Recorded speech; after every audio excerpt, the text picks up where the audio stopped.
Today, I want to tell you about the last time that I took a massive leap. Not a step, not a cautious move forward, not just a foot still anchored in the safe zone. I'm talking about a full out, all in, no turning back leap. The kind where you know the second jump, you just can't undo it once you've started. You ever been there? Standing at that line where everything else in your body screams, don't move. But something deeper in you whispers, if you don't move, you'll never know. Well, that's where I was. And let me say this, just being upfront, if you're looking for a story about someone who leapt in, it went all smoothly, well, you're going to be a little bit disappointed because massive action isn't clean. It's messy, it's scary, it's unpredictable, but it's also the most alive that you'll ever feel.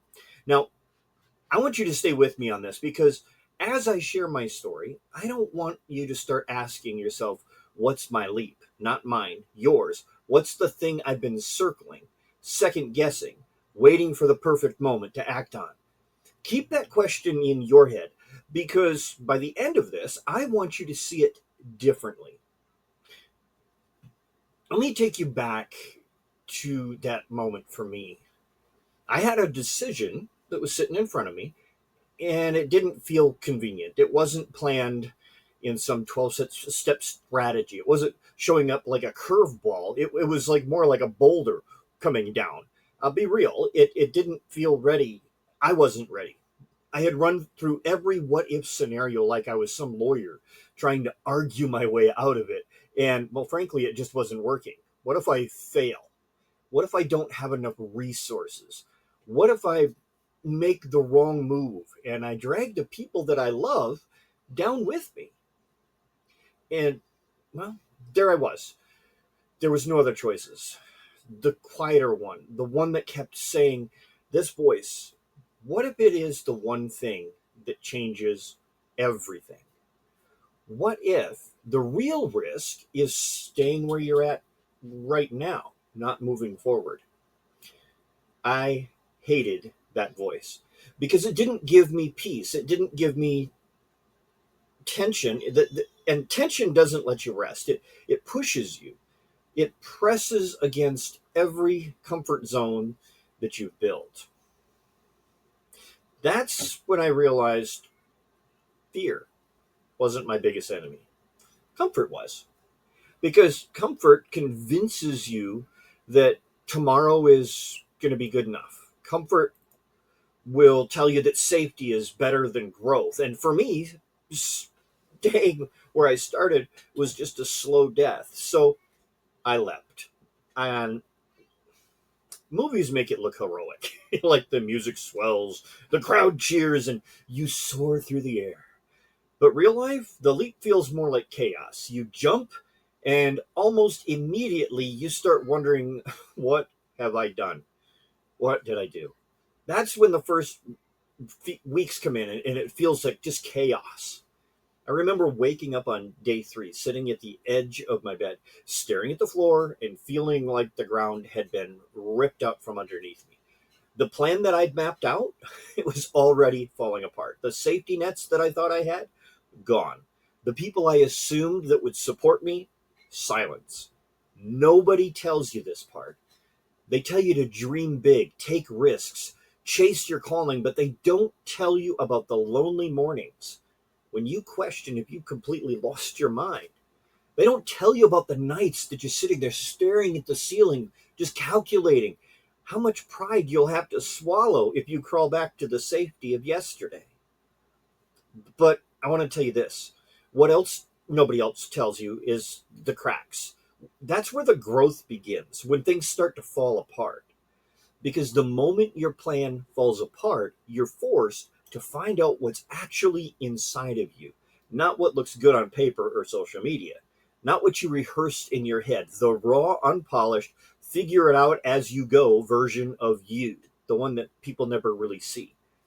In those early days, I discovered something about myself that I could adapt fast. I would pivot when the old plan crumbled, and I could look at chaos and find one small thing that I could control. And every time I did, it built more strength inside of me. Now, don't get me wrong, I wasn't out there racking up easy wins. For every small breakthrough, there was a setback, a battle that just nearly knocked me flat. I'd get one door cracked open and the other one would slam forth in my face. I'd celebrate one small win, and then I'd wake up the next morning to three new problems that I hadn't anticipated. But in that mess, something surprising happened. Wins showed up where I least expected them, and a stranger stepped in with an opportunity that I hadn't even seen coming. A connection I almost overlooked became a lifeline, a little moment of favor that propped up. It reminded me, hey, you're not alone in this. And that's when I started to see leaps differently. It wasn't about the outcome, it was about the process. The leap was pulling things out of me, just ripping them out that I didn't even know that I had had. Now, let me pause and pull you back in for just a second, because you might be thinking, well, that's great for you, Chad, but I don't know if I could do that. Let me tell you this, you can. You're not supposed to have it all figured out before you leap. That's a lie that keeps most of us stuck at some point in our lives. Clarity doesn't come before the leap, it comes because of the leap. That's the loop that I want you to hold on to. Because in just a few minutes, I'm going to show you how the very thing that you're afraid of could be the very doorway to the exact clarity that you've been praying for. So, first, let's go a little bit deeper into the storm, because it's in the middle of the leap. That's where the real lessons live. I wish I could tell you that after those chaotic weeks at the beginning, things settled down, that I found my rhythm, I locked into the groove, and I kind of coasted on from there, you know? But if I said that, I'd be lying. The truth, the middle is the hardest part. The beginning is fueled by adrenaline. You leap and everything, it's even though it's terrifying, it's a rush. You feel alive, you're moving, that momentum carries you for a while. But eventually the high wears off and you're left staring at the reality of what you've taken on. And that's where you hit the storm. Here's the thing about the storms, they expose what foundations inside of you are truly made of. You don't really know how strong your systems are or how resilient your mindset is until the wind starts howling. The mine? Let's just say they weren't as strong as I thought they were. Plan A, completely useless after week 2. Plan B, I built it with the assumption that things would go a certain way, but life doesn't bend to our plans. One by one, the assumptions I had, they started breaking down. The resources I expected didn't show up. The opportunities I had counted on evaporated into thin air, and the pressure built every single day. I had two choices: quit or pivot. Quitting was tempting, and more tempting than I'd like to admit.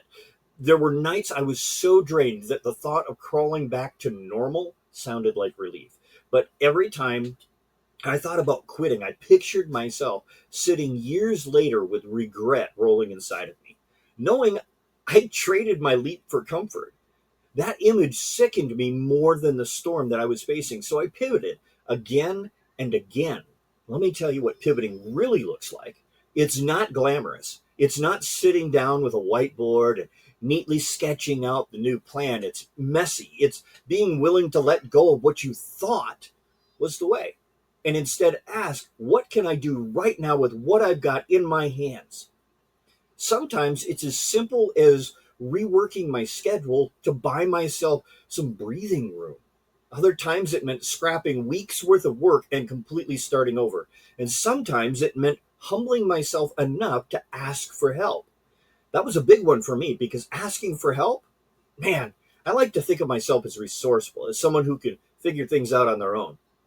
But this leap broke me of that illusion, because in the storm, I realized that you don't have to survive alone. You need people, you need collaboration. And here's the wild part: when I finally humbled myself enough to reach out, I discovered support in places I hadn't seen before.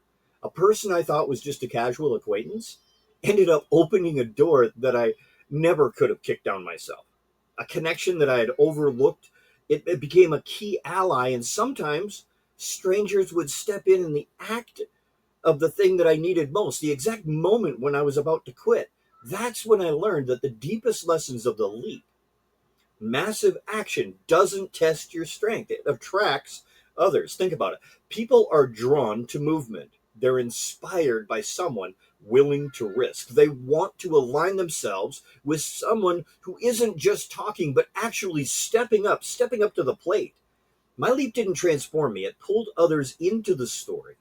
But that doesn't mean it got easy. That's where still had nights where I laid awake, chest tight, wondering, how am I going to make this through the next week? There were still days I felt like I was dropping more and more problems. I was drowning. I didn't have a skill set that would solve it. And that's when I had to build new systems, not perfect ones, but simple ones that kept me grounded. One system was daily structure, not a complicated productivity hack, not it was just a clear rhythm. I wake up, I spend time in prayer, I write down 3 non-negotiables for the day, I block out everything else, and when chaos hits, I don't try and solve everything all at once. I just ask, what is the next faithful step right now that I can do? That system kept me from spinning in circles. Another system was reflection. At the end of the day, I'd write down 2 things: what went right and what did I learn? That way, even the days that I felt like I'd lost, I could still see some growth. That perspective kept me going when the results weren't obvious. But more than systems, it was a mindset that carried me: persistence, grit, the belief that even if today was brutal, tomorrow might carry a breakthrough. And that belief, that persistence, it built something inside of me that no comfort zone could ever do on its own. Here's what persistence taught me: success is rarely about talent, it's about endurance. The ones who win aren't always the smartest or the most skilled. They're the ones who refuse to quit when the storm rages. And if you can hold steady, if you can keep moving one small step at a time, the storm will eventually pass. And when it does, what it did for me, I saw something that I hadn't expected. The storm was different. It was stronger, sharper, more adaptable. It left me surrounded by people that I would have never met if I hadn't left. Collaborations that hadn't been planned for turned into opportunity. Relationships that I never saw becoming became anchors. And that's the irony of the storm. It brings you and it builds you at the same time, breaks you down and builds you up. Now, I don't know where you are in your journey today, but I want you to grab hold of this. The middle always feels the hardest. And because it's where the fight is fiercest, but it's also because that's where the growth is the greatest. If you're in the middle of your leap right now, don't mistake the storm for failure. Sometimes the storm is proof that you're on the right path. Let me give you something to hang on to here for a second. Every storm carries seeds of opportunity, but you only see them coming if you persist long enough to outlast the rain. I'll show you proof of this in just a second, because here's what happened to me in the storm when I leaped. I opened the doors. Things happened I never would have imagined. The storm finally began to break. I didn't realize at first that things had shifted. I wanted to make it clear. There was one morning where the sun came out and everything was fixed. It wasn't subtle opportunity, a tiny win here, and slowly, almost quietly, I noticed momentum began to build. Momentum is powerful. It's not flashy at the beginning. It's not a tidal wave crashing in just all at once. It starts like a trickle, a phone call that you weren't expecting, a door that cracks open, an introduction that leads to something bigger. At first, you wonder if it's coincidence, but then it happens again and again and again. And before you know it, the things that you fought tooth and nail for in the beginning, they start showing up with less resistance. But here's what I realized: those opportunities didn't come because of my leap, they came through my leap. There's a difference. The leap didn't guarantee results. What it did was put me in motion, and motion created exposure. People can't align with what they can't see. And until I jumped, until I was out there moving, nobody could see what I carried. And that's what happened. My leap gave people something to notice. And when they noticed, they responded. And what are the opportunities that opened up I hadn't even been looking for? I was focused on surviving, I'm building, I'm pushing through. But out of nowhere, someone approached me with a door that I couldn't have unlocked if my life depended on it. If I had stayed in the safe zone, the comfort zone, that connection never would have existed. And it didn't stop there either. The ripple effect kept on spreading. The relationships deepened, network expanded, platforms that I had only dreamed of started to open up. And it wasn't because I had it all figured out. It was because I was in motion. There's something you need to hear today. Too many people think that they need to be having the perfect plan before they leap, but perfectionism is the thing that attracts opportunity. Motion is. People are drawn to movement. They want to partner with someone who is already building, who's already grinding, who's already risking. When they don't see that you're serious enough to take a leap, they're far more likely to step in and support you when they think you're serious. The biggest change wasn't external, it wasn't outside of myself. It was the opportunities, the connections, or the growth.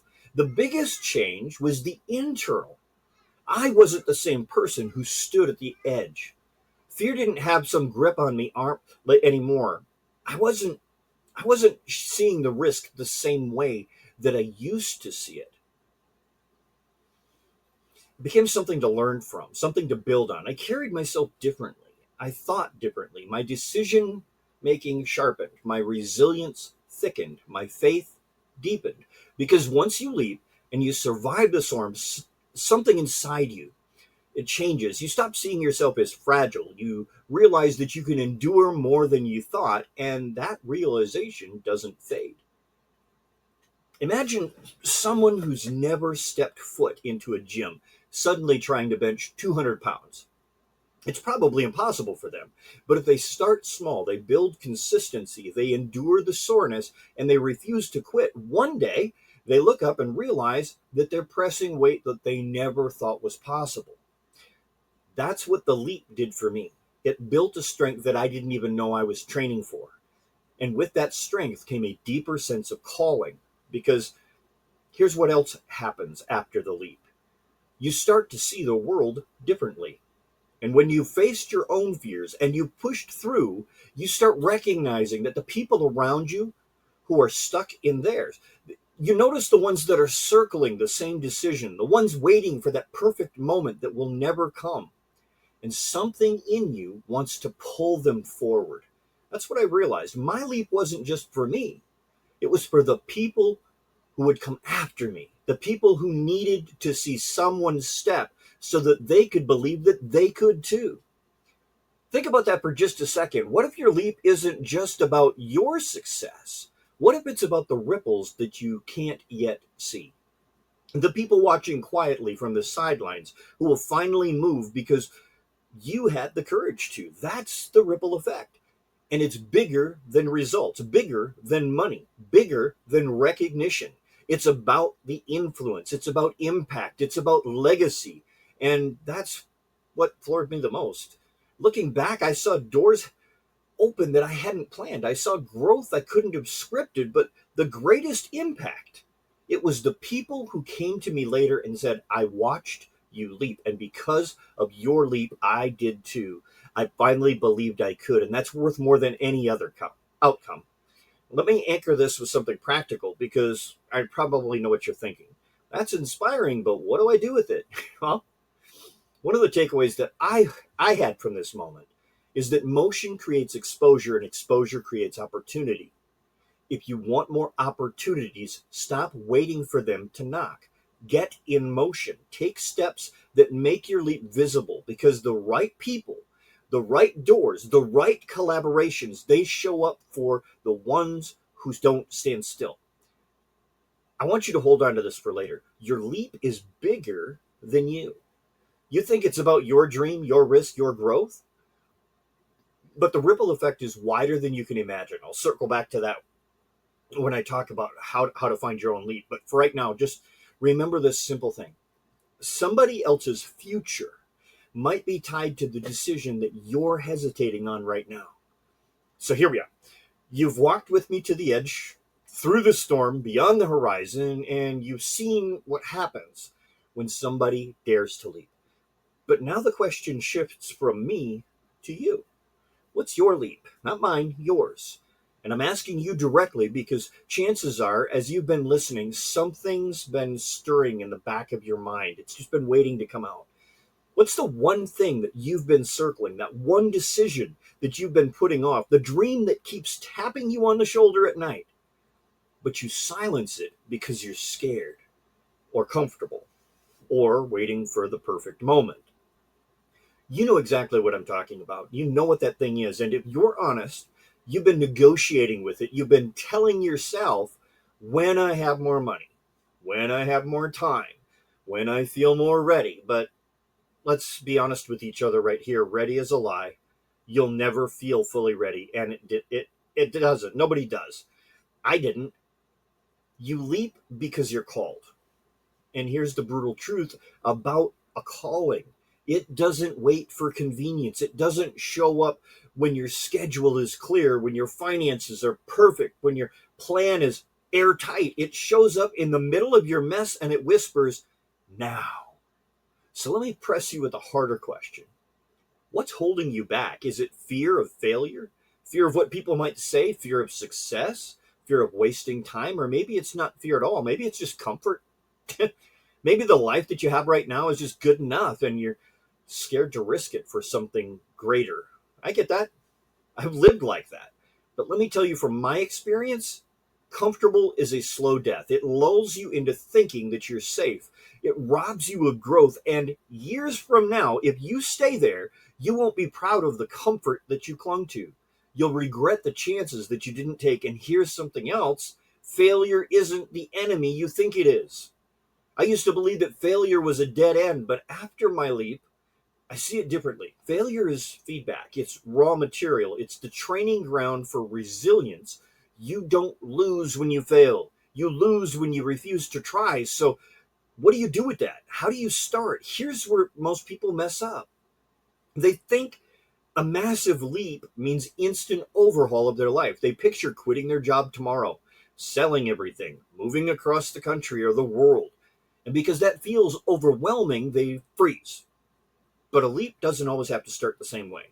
Sometimes it starts small with one intentional act that breaks the cycle of hesitation. So here's your practical step: name your leap. Write it down. Don't leave it floating in your head where it can just keep haunting you without accountability. Put it on a piece of paper, call it out loud, make it real, and then take one step towards it today. Not next week, not next month, today. That step might be a phone call that you've been avoiding. It might be sending an email. It might be signing up for a class. It might be, I don't know, booking a meeting. It might be finally telling someone you trust, like your spouse, what you've been dreaming about. Don't underestimate the power of one step, because once you move, once you break the inertia, and once the inertia is broken, that momentum begins to build. Remember what I said earlier: motion creates exposure, and exposure creates opportunity. The world doesn't move for those who stand still, it moves for those who are ready in motion.